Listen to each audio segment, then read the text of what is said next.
एक नया नवेला दूल्हा जो हनीमून पे मेघालय की खूबसूरत वादियों में गया लेकिन वापस कभी नहीं आया।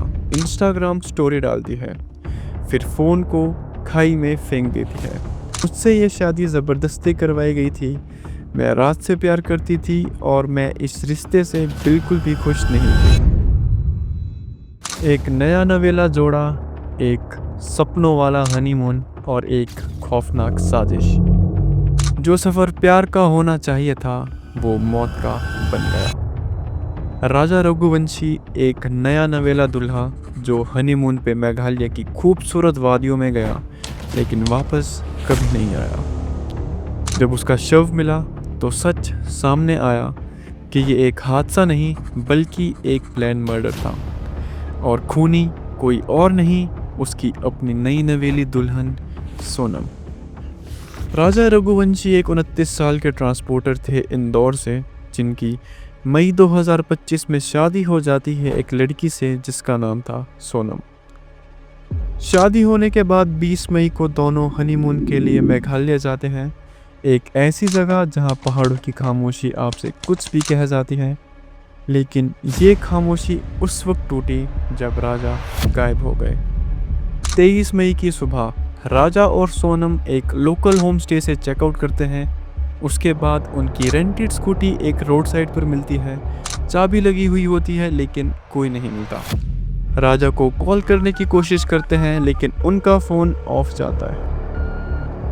24 मई को उनकी फैमिली ने शिलोंग पुलिस स्टेशन के पास मिसिंग रिपोर्ट फाइल की। पुलिस, एनडीआरएफ और लोकल ट्रैकर्स लग जाते हैं उन्हें ढूंढने में, लेकिन कुछ भी पता नहीं लगता। 2 जून को ड्रोन सर्वेलेंस टीम को एक गहरी खाई में डेड बॉडी दिखाई देती है। जब रेस्क्यू टीम नीचे जाती है तो उन्हें एक बहुत ही बुरी तरह डिकम्पोज्ड बॉडी मिलती है। बॉडी इतनी ख़राब हो चुकी होती है कि शक्ल पहचानना तक मुश्किल हो जाता है, लेकिन स्मार्ट वॉच और एक टैटू की वजह से पता लगता है कि ये राजा है। पोस्टमार्टम रिपोर्ट से पता चलता है कि सर पे 2 हैवी ब्लोज थे किसी शार्प ऑब्जेक्ट से। एक्सीडेंट का कोई चांस नहीं, ये क्लियरली एक मर्डर था। जब पुलिस ने छानबीन शुरू करी तो एक लोकल गाइड से पता लगता है कि मैडम सोनम किसी और 3 आदमियों के साथ ट्रैकिंग पे गई थी। थोड़ी और छानबीन के बाद पता लगता है कि सोनम का पहले से ही एक अफेयर चल रहा था किसी राज कुशवाहा नाम के लड़के से। शादी सोनम की मर्जी के खिलाफ हुई थी। उसने प्लानिंग की अपने प्यार और उसके दोस्तों के साथ, आनंद, आकाश और विशाल। पहले भी सोनम ने राजा को मारने की 2 बार कोशिश की लेकिन वो दोनों बार फेल हुई। लेकिन तीसरी बार 23 मई को सोनम राजा को ले जाती है ट्रैकिंग पे। दोपहर 2:15 पे वो राजा के फ़ोन से एक इंस्टाग्राम स्टोरी डालती है, फिर फ़ोन को खाई में फेंक देती है। 2:30 पे आनंद, आकाश और विशाल मिलके राजा को धक्का देते हैं सीधा 300 फीट की खाई में। सोनम वापस आकर कहानियाँ बनाती है कि मेरा पति फिसल कर गिर गया, मिल नहीं रहा। यह सारी योजना पहले से ही बन चुकी थी। पुलिस ने जीपीएस और फ़ोन ट्रैकिंग की मदद से सोनम का रास्ता फॉलो किया। जब प्रेशर बढ़ा तो 9 जून को सोनम ने यूपी के गाजीपुर पुलिस स्टेशन में सरेंडर कर दिया। उसने ये कन्फेस किया कि मुझसे ये शादी ज़बरदस्ती करवाई गई थी।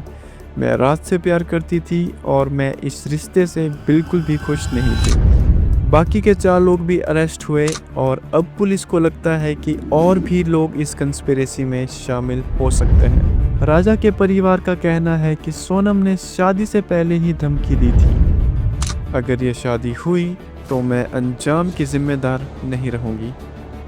सोशल मीडिया पे लोग भड़के हुए हैं।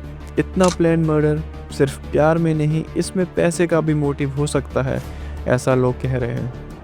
राजा के परिवार ने सीबीआई इंक्वायरी की डिमांड की है और अब ये केस नेशनल हेडलाइन बन गया है। एक ऐसा हनीमून जहां यादें बननी चाहिए थी लेकिन वहां मौत का प्लान बन रहा था। एक नया दुल्हा जिसने सोचा कि ज़िंदगी की नई शुरुआत हो रही है, उसकी कहानी ख़त्म कर दी गई सिर्फ ईगो और ऑब्सेशन के लिए। क्या राजा को इंसाफ मिलेगा? क्या सोनम को सज़ा होगी? कमेंट्स में लिखो #Justice for Raja। और अगर आपको ऐसी ही रियल स्टोरीज पसंद हैं तो चैनल को जल्दी से सब्सक्राइब करो और वीडियो को ज़रूर शेयर करो। धन्यवाद।